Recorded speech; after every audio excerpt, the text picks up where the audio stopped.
Welcome. In this video, I'll be going over the solutions to assignment 8.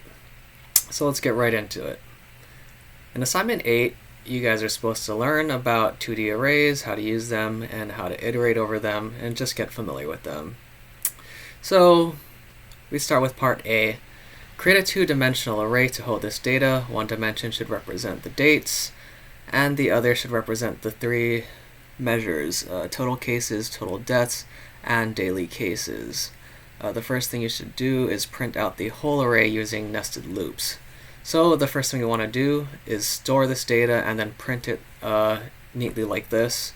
And then here we have all our data. And it looks like 1, 2, 3, 4, 5, 6, 7, 8, 9, 10, 11, 12, 13, 14 days worth of data.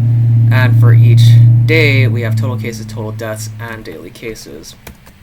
So here, I already set some things up. I have the dates, all 14 dates here, in a single 1D array. And then to hold my data, I use a 2D array. This, I store them column-wise. So I have 14 inner arrays, and each inner array is representative of one row of my data. So this represents the first day, first column, second column, third column, second day, third day, and so on. And then here I just wrote a little comment about what each column represents. So for part A, all we have to do is print it out neatly like this. So maybe we should start with this header. Okay, so once you have all your data, you can just print out the header by itself. Something like this. And so to print everything out neatly, I'm going to use tabs. So if you remember, to create a new line inside a string, you use a \n, and that creates a new line. To create a tab, you can put a \t, or simply just hit tab, and it'll tab it automatically for you when it prints. But I'll just use \t, \t. Okay, so let's see what this looks like.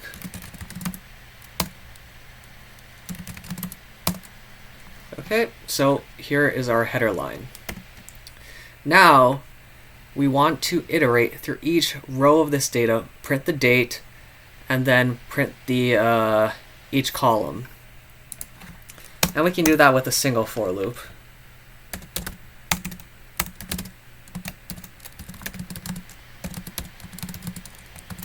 So I want to iterate for every one iteration for every date.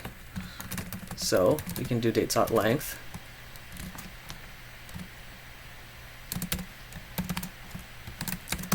You could also do data.length. Okay, so now let's use this for loop to iterate through each inner array. One iteration per one inner array. Okay, so first thing we want to print out is the date. Actually, let's create a string for this.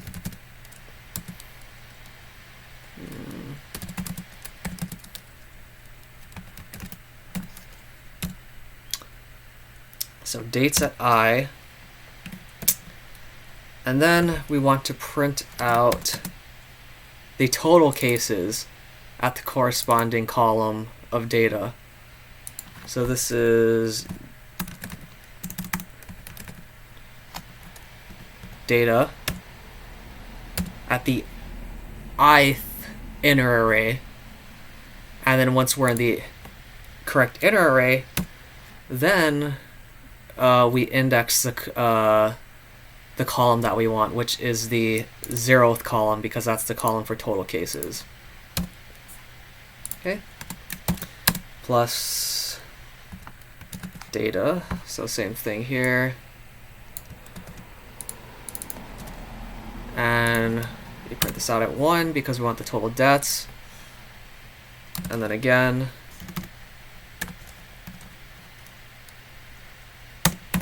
for the daily cases. And so this is our string that we want to print out. And so for this, I do not use a nested for loop. I use a single for loop, but you can also have an inner for loop that iterates through 0 through 2 to get this output string. But this way is a little bit simpler because we know that there's only 3 columns of data, so we can just simply hard code it like this. So let's try this. Dates.length. What symbol is this?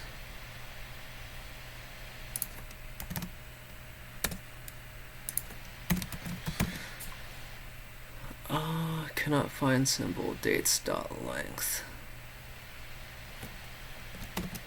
Oh, it's because when you want the length of an array, you do it without the parentheses. Parentheses for string, no parentheses for length of an array. Okay, and it looks like our data is correct, but we need to work on the spacing over here. So let's try to add a tab character in between all of these.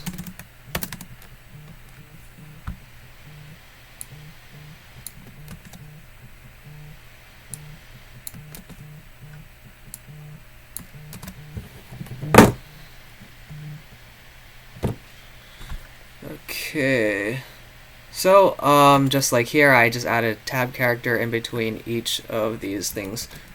Let's try again.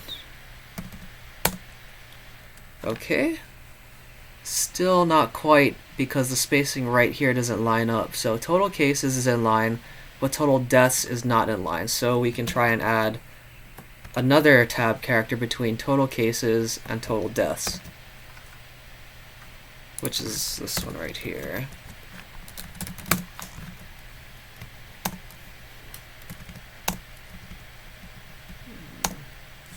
Okay, and then it looks like we need to adjust this one as well.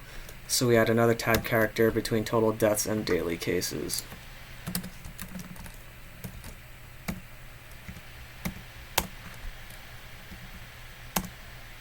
And here we have it.